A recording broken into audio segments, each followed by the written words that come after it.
Welcome to this, the lecture number 36 of the course Stochastic Hydrology. In the previous lecture, we introduced the multivariate stochastic models, where essentially we are looking at data generation simultaneously at several locations in a basin or in adjoining basins, where the primary purpose is to preserve the cross correlation structure among the flows at various locations.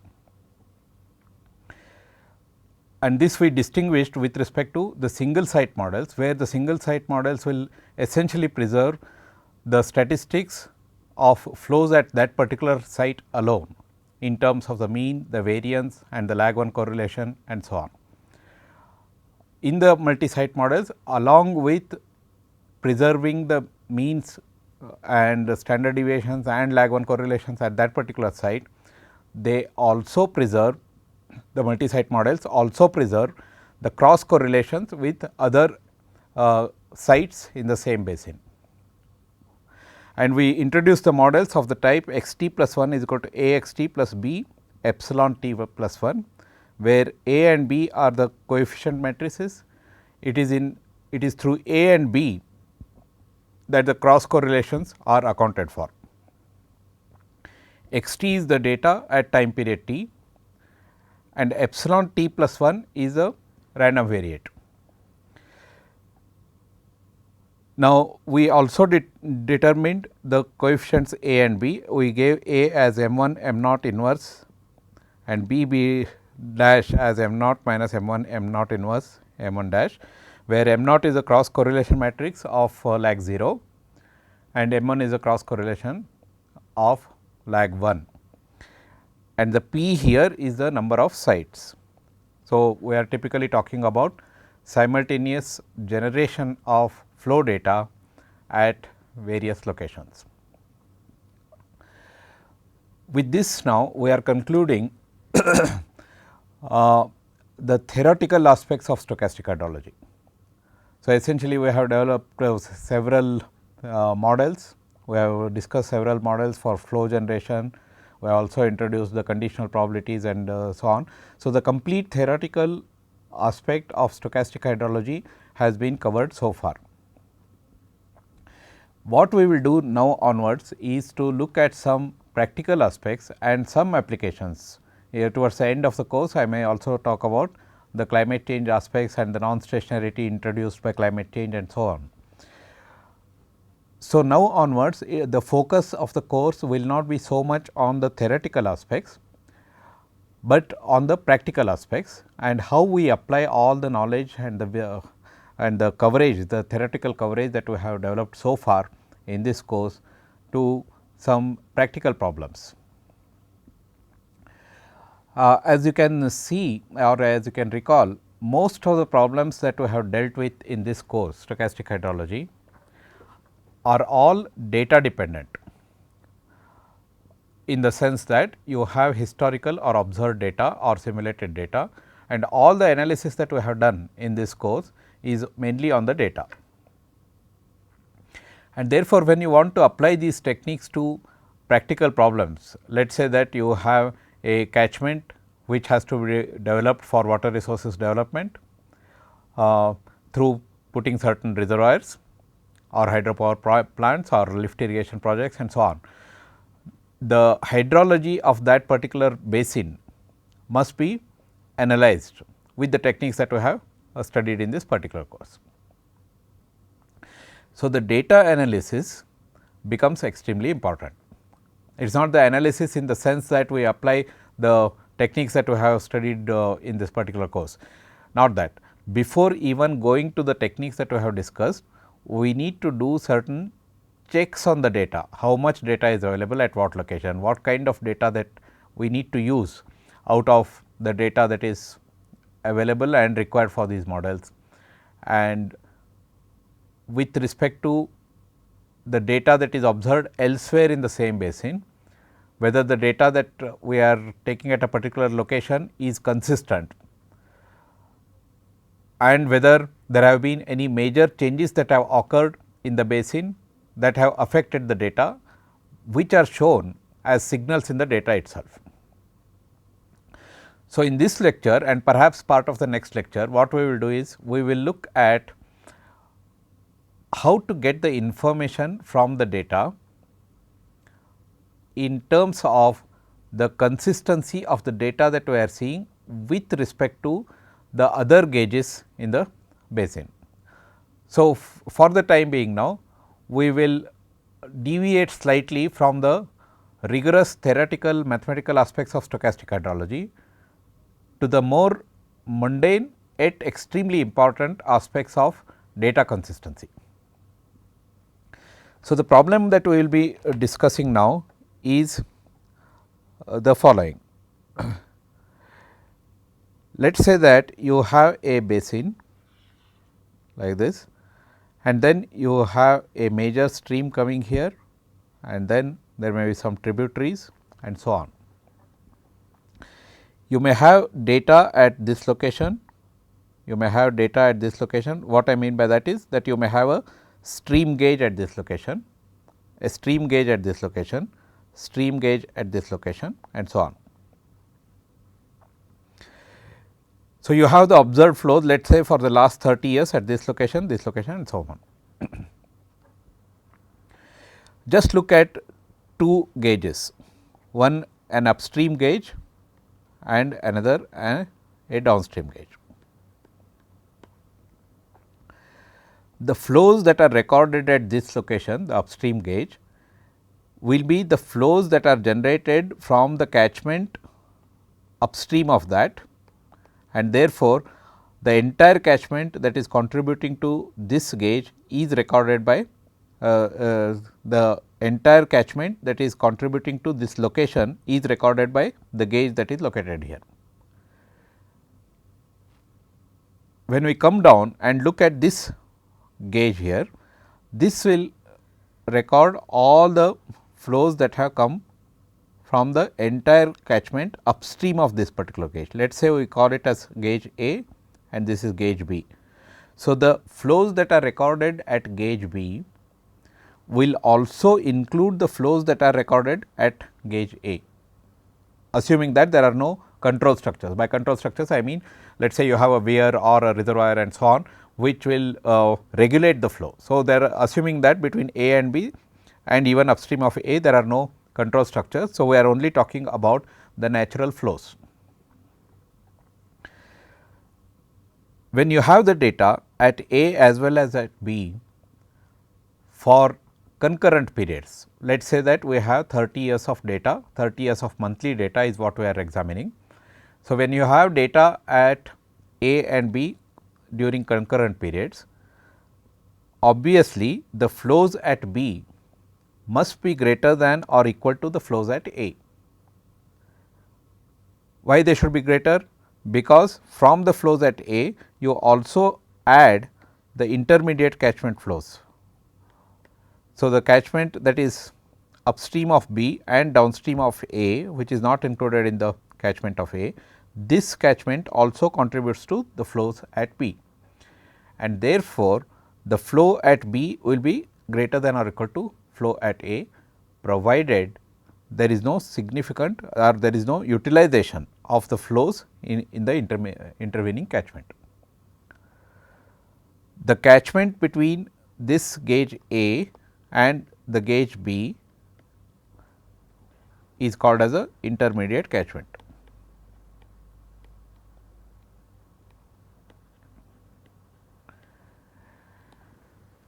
Now, specifically in our country, we may have data for about 30 to 40 years. If the system is well developed, perhaps we may have even more number of years, but typically we may have data for about 30 to 40 years, and in many cases we will have data for much smaller periods, 15 years, 12 years and so on. But we have to use this available data. We cannot simply keep quiet saying that the data is small and therefore, we will not be able to do anything. Whatever data that is available, we must be able to use in a meaningful manner and then make decisions about water resources development.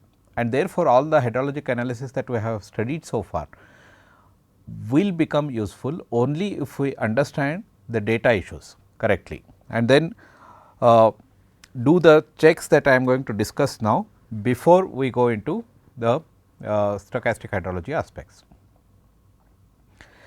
All right.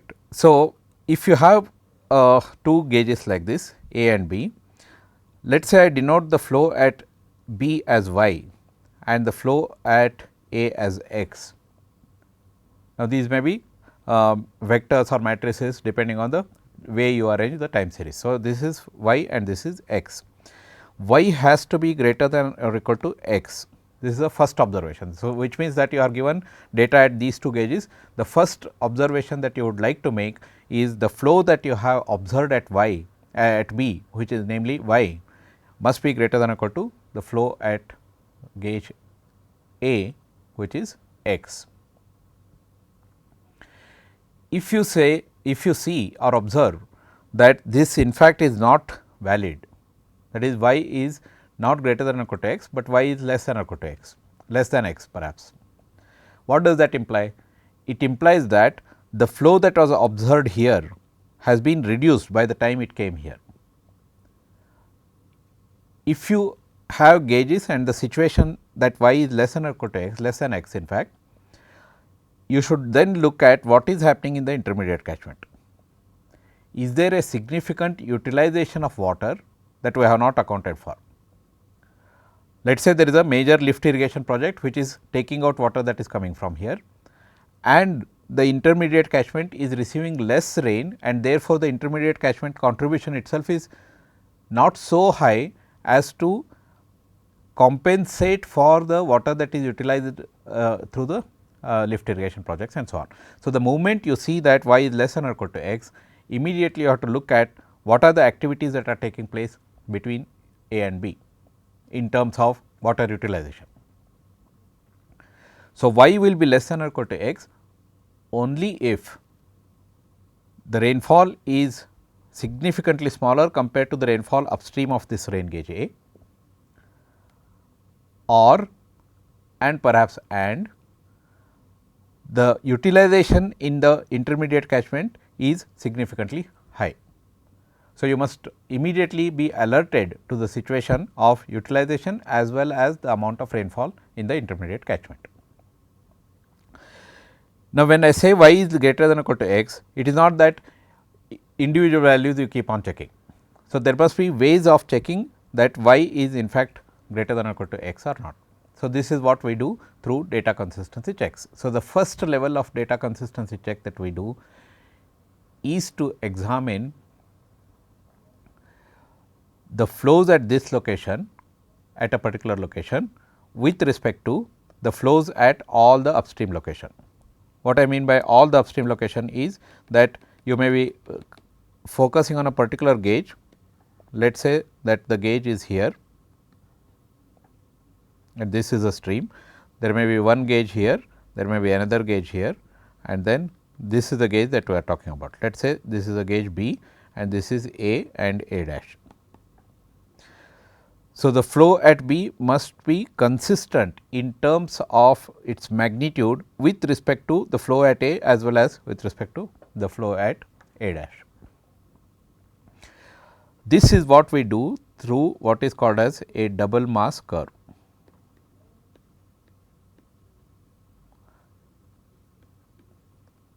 This is the first level of data consistency check that we do.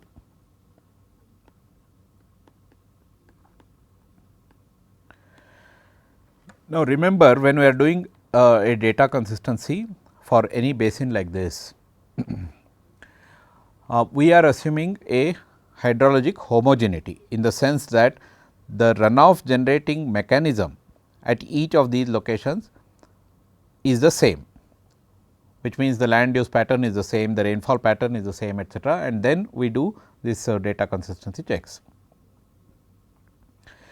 If everything is same, I mean if the region is hydrologically homogeneous and yet we do not get such a situation, then it means two or three things.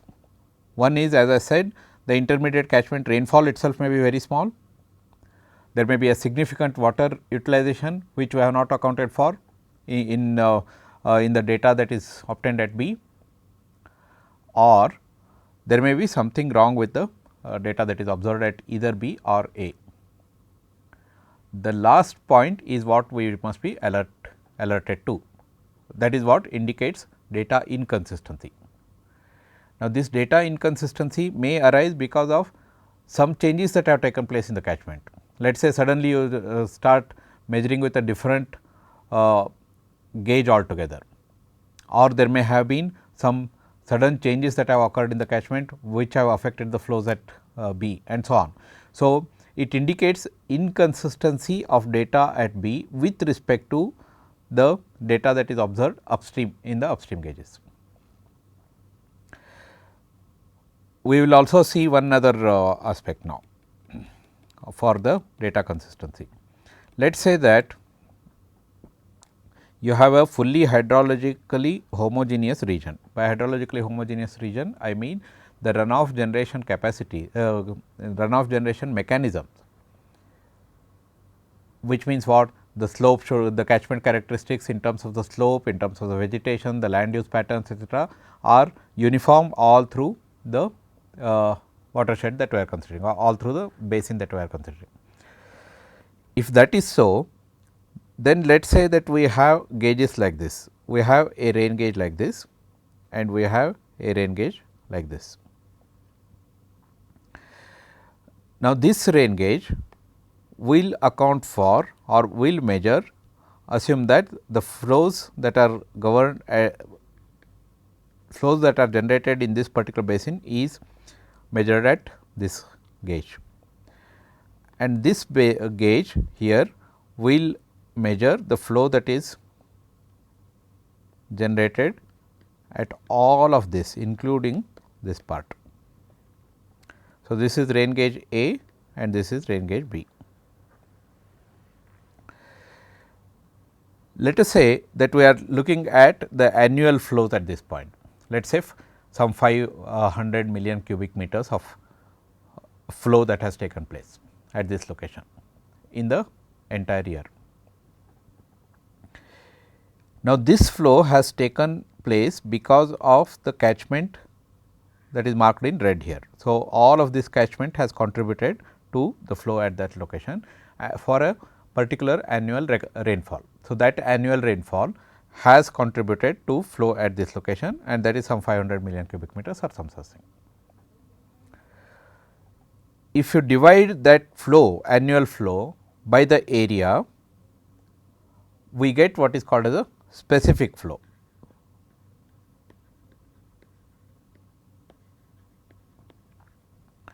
So, we will say the flow magnitude divided by the area, that is catchment area. Let us say this is in million cubic meters and this is in square kilometers. So, typically the specific flow that we will calculate will be in million cubic meters per square kilometers. So, if you convert the units etc., we may get the depth of flow in let us say meters or some such depth units. If your catchment is in fact homogeneous, then the specific flow that you calculate at this location A and the specific flow that you calculate at B must be same. If it is perfectly homogeneous in terms of its rainfall, that means the rainfall has occurred uniformly all through the year across the complete catchment, and the runoff generation mechanism is completely uniform in terms of its land use, in terms of the soil, in terms of the antecedent moisture content, and in terms of the vegetation, etc. All the catchment characteristics are the same across all through the catchment, in which case because you are putting the same rainfall at B as well as at A, and because the runoff generation mechanism is the same for this catchment shown in red and this entire catchment shown in blue, the specific flow here must be the same as the specific flow here. This is another consistency check that we do. However, the catchment characteristics in practical situations will not be exactly same, and also the rainfall distribution may not be exactly the same, and therefore, what we do is the specific flow at B must be comparable with specific flow at A is the criterion that we use for checking the consistency. So, the two levels of consistency that we can do is one, look at a particular gauge and then look at its consistency with respect to the gauges upstream of it in terms of just the magnitudes of flow, and this we do by what is called as a double mass curve, which I will introduce just now. The other one is that you look at the specific flows, which is essentially flow per unit area, and that flow per unit area must be comparable across different gauges in the same site. Now, let us say in this case the specific flow at B, at this location at B, is in fact not the same as A, specific flow at A. Again, as I explained in terms of for your magnitudes, what that may indicate is, let us say the specific flow at this location is much smaller compared to specific flow at A, then it may indicate a significant utilization of water here in this intermediate catchment between A, B and A, or a significantly lower rainfall in this catchment, or the catchment characteristics between B and A are much different from the catchment characteristics at this catchment A. A combination of all of these factors or all of them together, and therefore, whenever you look at the specific flow at a particular gauge and it shows some inconsistency, you must look at what is happening in the to the physical characteristics of the catchment as well as to the hydrologic characteristics in terms of the rainfall as well as in terms of the runoff generating mechanisms. So, this is what we do before we proceed to using any analytical techniques that we have covered in the stochastic hydrology course. And these aspects of the data are often much more important than the theoretical aspects, because the theoretical aspects can be done rigorously because the methods are all very clear, but they are all based on the data, and therefore, the data consistency checks must be done for any large scale hydrologic analysis. So, we will now introduce the data consistency checks more formally and examine with respect to some examples. So, as I mentioned, first we look at consistency of flow data at a gauge site with the sum of flows from immediate upstream gauges.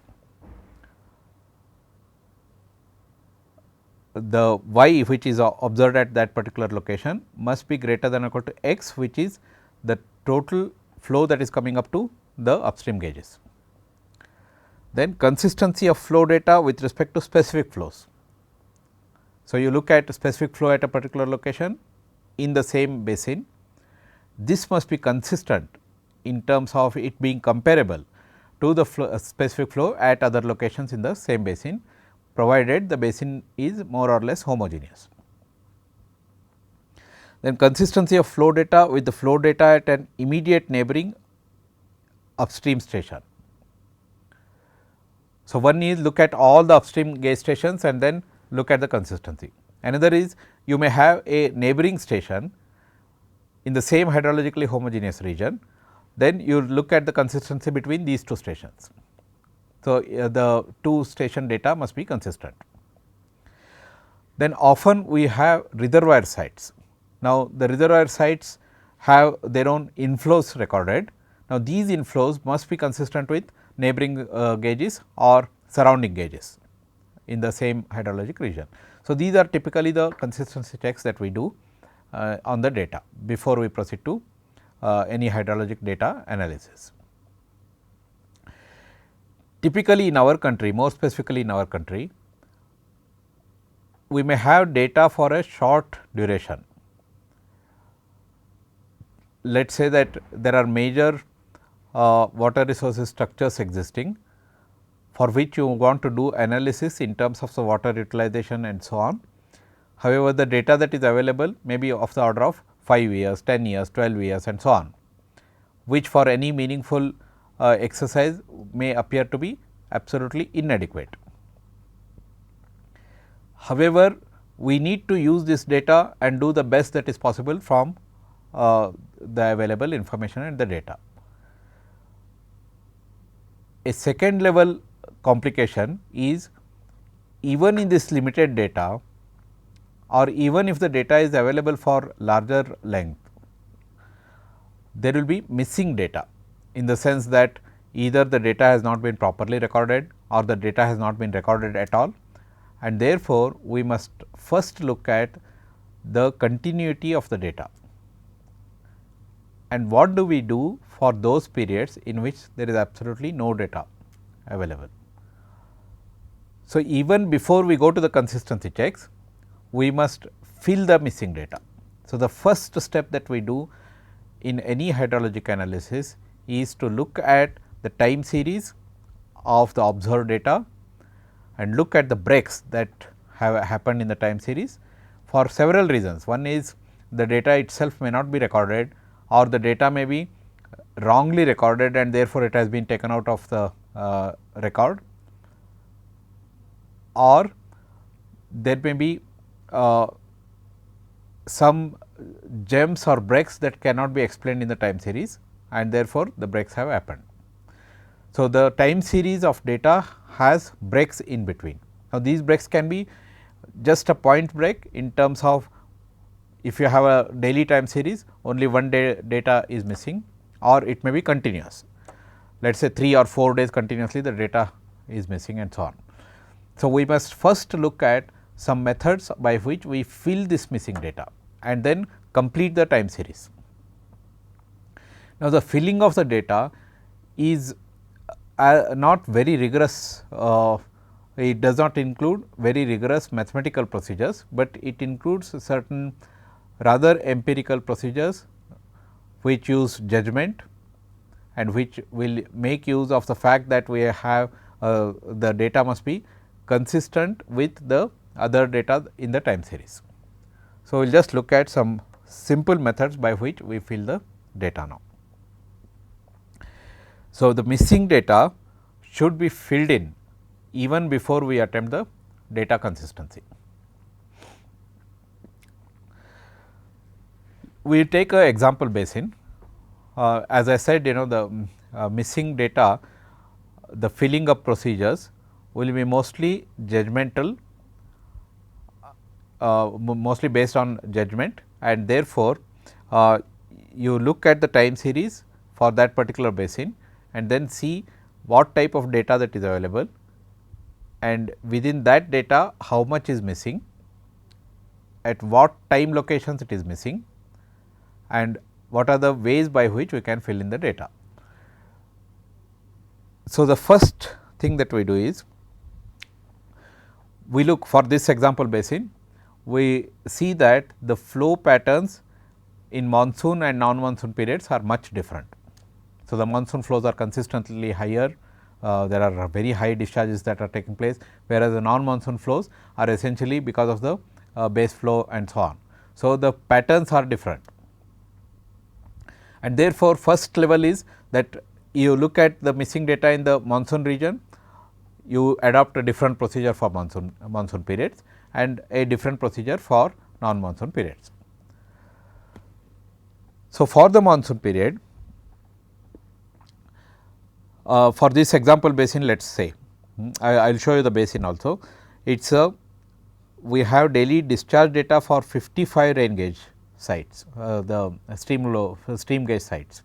So, at 55 sites we have the data available,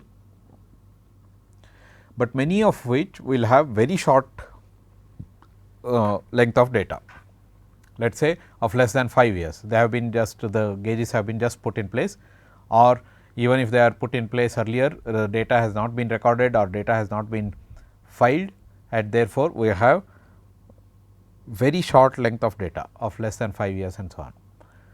Now, because we have a large number of gauge sites, we can afford to ignore these gauges at which the data is very small. So, we just discard data of length less than 5 years. Then out of 55 sites, we take out about 25 sites and then take only about 30 sites. So, whenever you have large catchments, large water resource systems where a number of gauges exist, first look at the length of the data that is available at each of the gauge sites. And relatively unimportant gauges which have very short length of data must be discarded from the analysis.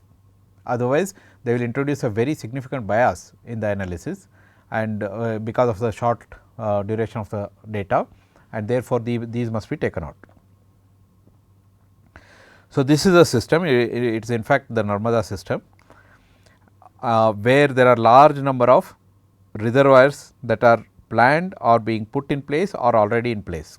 This is Bargi, for example, this is Indira Sagar, this is Sardar Sarovar, and there are other major reservoirs like Matyari is here, Kolar, Barna and so on. So, this is a major reservoir system, and the Madhya Pradesh border ends somewhere here just before the Sardar Sarovar. As all of us Indians know that this is an extremely important water resource system, and therefore, the hydrologic analysis for this system is important. However, there may not be enough data, adequate data available at all the locations, but luckily for Narmada system there is significant data that is available at several locations because of the importance of this system. So, at least about 20 to 30 years of data is available at major locations, and in fact, reconstructed data is available for much longer length and so on. So, this is a good system to analyze, and also the Narmada Control Authority also maintains records of the data in a very good manner, and therefore, it is available for analysis. You look at the gauge sites now. This is your system, and at several locations that there are stream gauge sites. So, this is the stream gauge location. The marks like this, the rectangular marks either this way or this way, these indicate the stream gauges.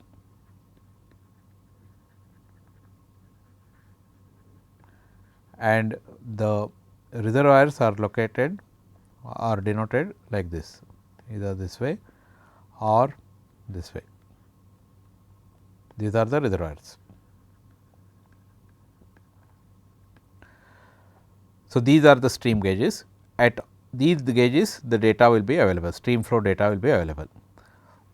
So, there are a large number of stream gauges, but there are certain important stream gauges. For example, you take Rajghat, which will measure what is coming into Sardar Sarovar on the main river, but there are also Tikola and Sukad, which are adding to the Sardar Sarovar reservoir here.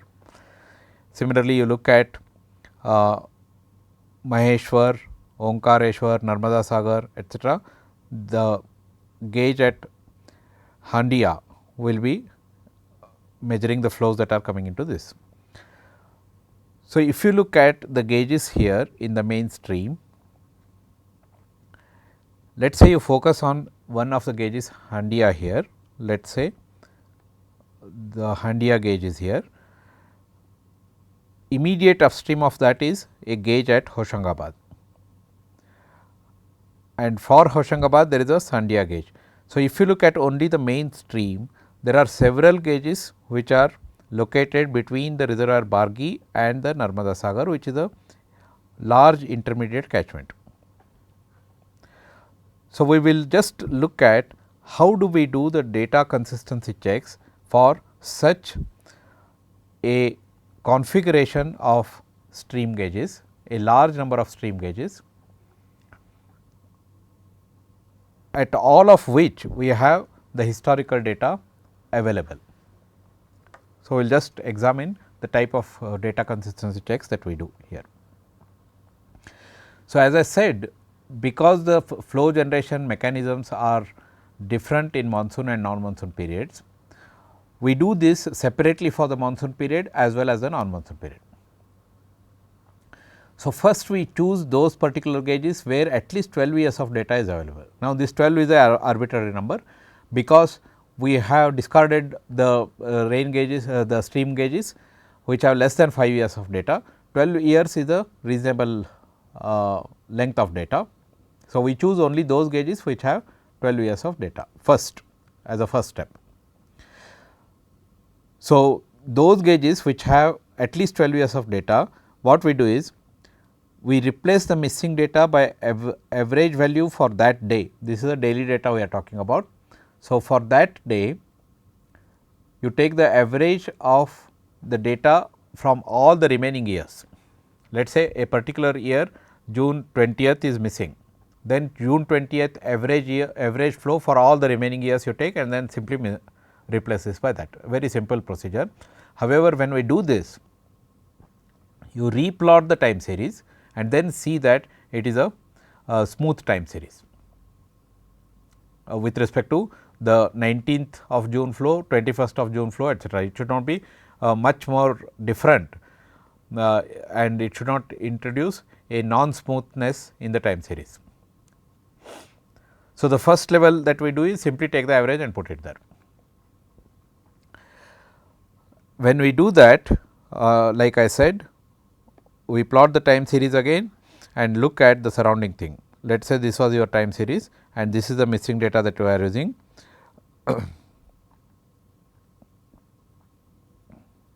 Let us say we put the missing data here. So, it goes up here and then it comes down here. Let us say some 3-4 days continuously we are filling it up. Now, this should be a smooth curve like this.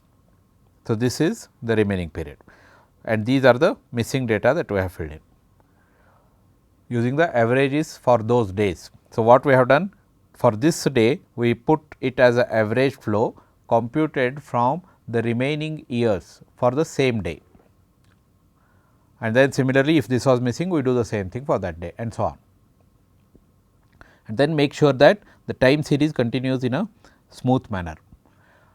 Let us say the time series did not continue in a smooth manner. Let us say that this was your time series and then you started filling the data and then you saw that the filled data comes somewhere here like this with the average flows, and then the time series continues at this level again like this. So, essentially what we did in filling the data is that we have disturbed the smoothness of the time series from here to here, and then it starts coming at this location. When that happens, it means that the procedure did not work out well. So, like this it happened and then it came back to this point, and all of this is the missing data. So, if this happens, then the procedure of missing data that we have used is not good, and then we have to go for some other methods, which I will discuss now. Then in the monsoon periods, the second case is, let us say that we have data between 5 years and 12 years. What we did for this example is that anything less than 5 we have discarded, and anything more than 12 we just introduced one of the methods and then examined whether the time series will be smooth by the method that we have used. Now, we will see what do we do between 5 and for those gauges which have data between 5 years and 12 years. Let us say if the missing data is non-continuous. What do I mean by non-continuous? That is, if we have data like this, this was the time series and then one day is missing here and then it is continuous. So, there is only one day that is missing here, or maybe maximum of 3 days is missing here like this, 3 days data is missing and then it continues. So, if the missing data is non-continuous, then plot the daily flow time series for the month and join the curve smoothly to obtain the missing values, that is all. So, let us say this was June month, for so many years. For June month we have the flow data for so many years, simply plot the time series and then smoothly join it. If it is 3 days, you smoothly join it. Because the data itself is small, the length of the data itself is small, and therefore, the procedure that you adopt can be slightly approximate. So, you simply smoothly join the data, join the time series and then use them as the missing data. Now, if the missing data is continuous, that means more than 3 to 4 days continuously in a month, let us say June month 10 days is missing, then we adopt a slightly different method here. What we do? We compute the proportion of monthly flow occurring in each day for which the data is missing. Let me explain this. These are all very simple procedures, but they are extremely useful. Let us say June 20th to 25th the data is missing for a particular year. Then data for all days in June is available for 7 years, because we are talking about the case where 5 to 12 years data only is available.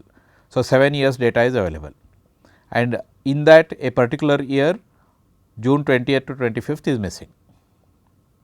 Then what we do? From the June 20th data of each of the 7 years, that is the available data, we compute the proportion of the June month's flow occurring on the June 20th. This is the date on which the data is missing. There will be 7 such values. So, similarly compute these 7 proportions for June 21st to 25th also.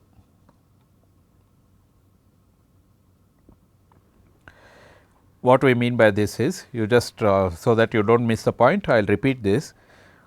We have data for all days in June for 7 years, which means we have 7 years of data where nothing is missing, and we use that and then get the proportion of these flows at these dates. So, this we do for all of the other days on which it is missing also. Then compute the average of these proportions for each day of missing data. So, we computed the proportion. By proportion, what I mean by that is that you have a June flow, total June flow, and in that we have 21st, 22nd, etc. and these values are available for 7 years. So, let us say this was x and this total flow x 1 and this total flow was y. So, we get x 1 by y, x 2 by y and so on. Like this we get for all the 7 years, each of the 7 years, and then take the average of these proportions. So, compute the average of these proportions for each day of this missing. So, we have 7 values, you take the average of these. Then use this average proportion on the average of the month to fill the data for that day, that is all. So, we had for this 1998 we had 7 days, this 21st to 25th is missing. So, for 21st we compute the average, and knowing the total flow for 1998 June, we use this proportion and fill the data. So, that is how we fill the data for that. So, in the example above, just to give this a complete picture, we take the average of June flow computed based on 7 years of data is 12.6 cubic meters per second. Then average proportion for June 20th is 0.02. What is this 0.02? This is what we computed based on all the available data for June 20th with respect to the total flow. The data for June 20th 1998 is 0.02 into 12.6. This is for 12.6 June month 0.252 cubic meters per second. So, like this we fill up for individual days for each of the data. Now, we go to non-monsoon period. Now, in the non-monsoon period you may have a rainfall, or you may have a flow, or you may not have any flow at all, which means if you are talking about small distributaries and so on, so small tributaries, you may not have any flows at all in those rivers. So, we compute the probability that the flow is non-zero for that day. Just look at the historical data and then get these probabilities. Once you know that it is a non-zero, that means you have the probability of non-zero flow for a particular day. Let us say example is October 20th, number of years of data available is 7 and number of flows, non-zero flows in the 6-year period, leaving out the year in which the data is being filled. So, you compute the proportion, I will not call it as probability, but proportion of the number of periods in which the flow is non-zero for that particular period. Let us say we get this probability as 0.333 in this particular case. So, for a particular day we know the estimate of the probability of flow being non-zero. Now, we generate a random number, simply take a uniform random number from your calculator or otherwise you just get the uniformly distributed random number. If this random number is smaller than this probability, you say that it is a non-zero flow, or if it is more than this, then you say it is a zero flow. Now, this can be interchanged because you are generating a uniformly distributed random number which can be either smaller than this or higher than this. Just be consistent, that is all. That means, if it is less than, if the random number is less than this probability, I will call it as a non-zero flow. If it is more than this number, then I will call it as a zero flow. It can be other way around also, because you have to generate some number of random numbers. So, for the 20th missing data, October 20th missing data, let this random number be 0.248. If it is 0.248 and you are following the convention that if it is smaller than that, I will call it as a non-zero flow. So, we say this is a non-zero flow. So, if the random number is less than the probability of non-zero flow, this is a procedure that is given by RT Clerk and it has been quite useful. So, this will be a non-zero flow. Once you identify that it is a non-zero flow, which means that the flow is in fact occurring, then you just use the average flow as we have done earlier for that particular day and then fill it with the average flow. So, first decide whether it is a zero flow or non-zero flow. If it is non-zero flow, simply fill it by the average of that flow.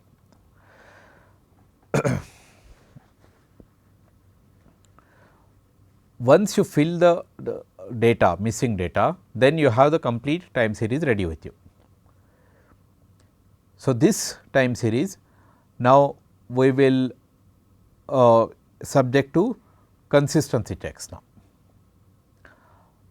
So, the first step that we did for the data analysis before going to any stochastic models is to look at the time series that is observed at each of the locations and make the time series continuous and complete by filling the missing data. So, missing data filling is an important, although a simple in terms of the mathematical rigor, it is a very simple and perhaps empirical way of doing it.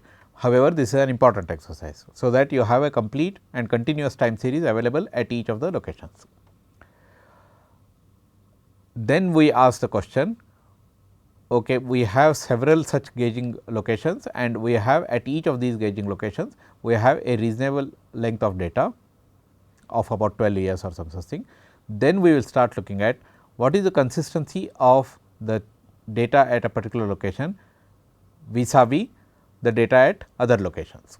How consistent is the data at a particular location with respect to other locations in some statistical sense. So, these are the first level of exercise that we do on any of the time series. Let us say I take about 30 gauging locations here. This is the duration in years which is available.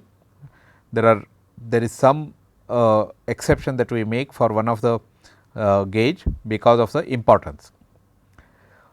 You may have let us say 12 years and more data for most of the gauges. However, you may have a data length which is quite small However, because of the importance of that particular gauge station, you may have to include that also in the analysis, and then you get all the statistics. So, you get the average, you get the maximum flow, minimum flow, this is maximum daily flow and this is the maximum in terms of the discharge here cubic meters per second, and this is the volume. Like this you get all the statistics, also you get the coefficient of variation. Similarly, for all of these locations you get this. Then you go to the statistical consistency checks.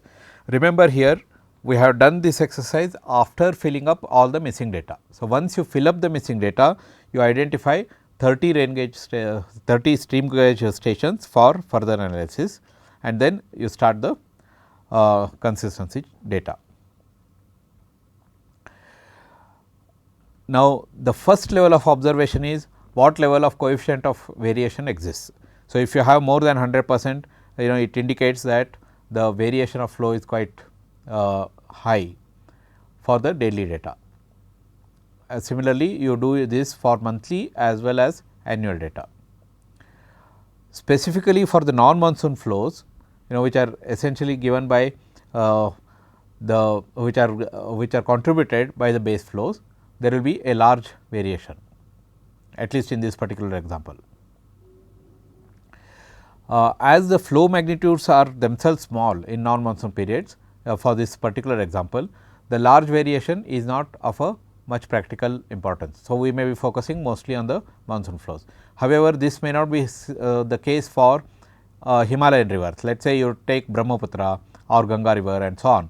Now, in the non-monsoon period also there is a different component of contribution which can be quite significant.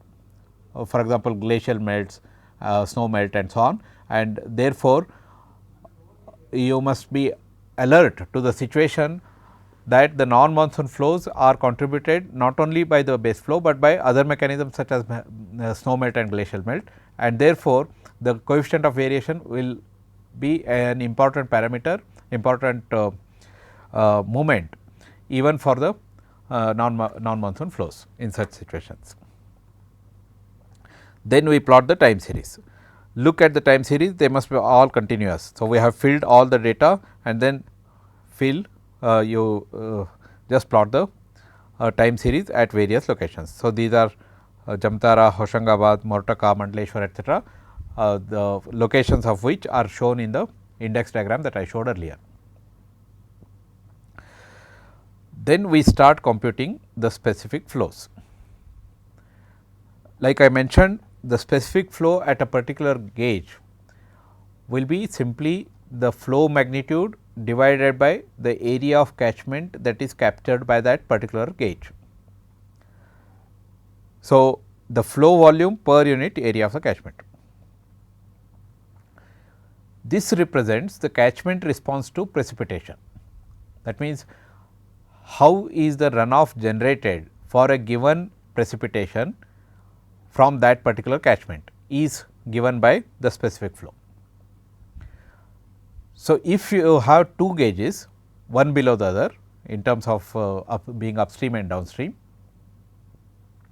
and if the catchment is completely homogeneous and if the precipitation is the same, therefore, because of these situations, the specific flow that you get in the two gauges must be the same, and in practical situations it must be comparable. For example, if you get a specific flow of 0.54 units in one of the gauges and you get somewhere around 0.53 or 0.52, these are comparable. However, you get a 0.54 here and 0.17 here, or 0.54 here and 0.78 here, then these are not comparable. Then we must be able to look for reasons why it is not comparable. There may be physical reasons why they are not comparable. Maybe your catchments are different, maybe your precipitation pattern is different, or maybe your water utilization is different in the two catchments and so on. So, the fact that the specific flows are different indicates that something is happening in the catchment or something is wrong with our measurement. So, we must be alert to such situation. If a number of rain gauge stations are located in the same hydroclimatic region with similar land use patterns, then the specific flows computed with the data at the gauge stations must be comparable. Typically, we do this specific flow computations either at annual scale or maybe at seasonal scale, typically for monsoon season, and non-monsoon season may not be important for many of the streams in our country. So, at the annual scale as well as at the monsoon scale, we may do this specific flow analysis and then look at the consistency.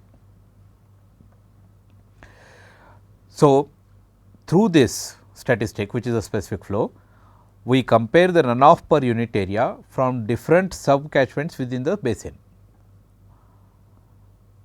and the specific flow is computed in million cubic meters per square kilometer and a measure of the annual runoff in meters in the depth units. For this particular basin, the annual rainfall in the basin varies from 700 millimeters to around 1650 millimeters, and there is a variation from east to west. As you go from east to west, there is a significant variation in the rainfall. Now, all of these will contribute to the change in the specific flows. We will continue this discussion on this particular basin in the next lecture.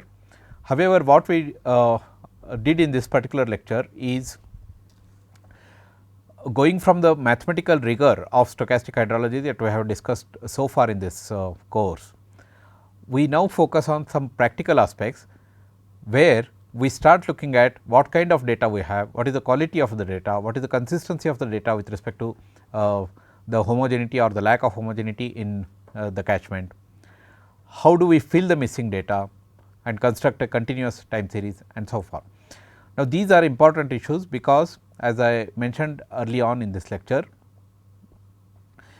in most of the regions of our country, the data is not of long duration first of all, and even where it is available for long duration, there may be missing data and it may be inconsistent with respect to the data that is observed in the same basin by other gauges. Now, the inconsistency may arise because of several reasons. Let us say that you have a highly sophisticated way of measuring at a particular location A, but in the surrounding location you may have a traditional and perhaps a ancient method of gauging the stream flows. Then the two gauges may give inconsistent readings.